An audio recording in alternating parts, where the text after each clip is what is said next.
สร้างมีความหมายพวกเขายิ่งสายตั้งหลายเสือเผ่าพงพันธุ์ได้มีสิทธิเสียงสำเนียงเว้า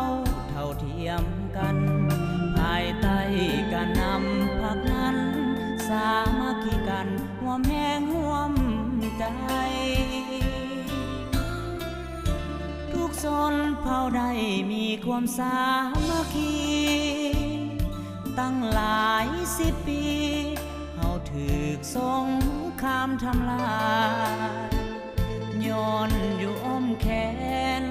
พักเขาสีสองทางไปทุกชนเผ่าเราได้พ้นภัยเดินตามพักไปอย่าได้ใส่งาน2 ธันวาปี75นั่นเป็นวันใสเป็นวันเราได้ปลดปล่อยทั่วแคว้นแดนลาวได้สถาปนาประเทศสาธาปีนี้ที่2 ธันวาได้หมุนเวียนมาลาวเฮาสิ้นใจมาถึงบัดนี้ได้พัฒนาประเทศสาธาของลาววิไลหุ่งเรืองได้ขยายสายทางไปทุกมุมเมืองเศรษฐกิจสังคมรุ่งเรืองลือกระเดืองไปทั่วโลกา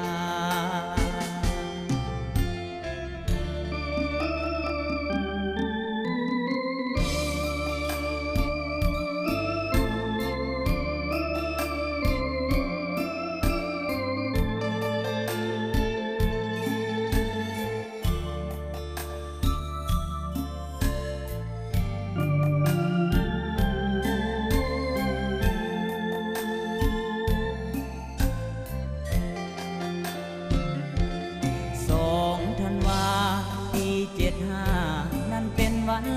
ใสเป็นวันเราได้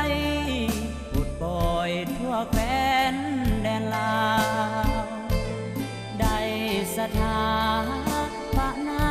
ประเทศสาธาปีนี้ที่2 ธันวา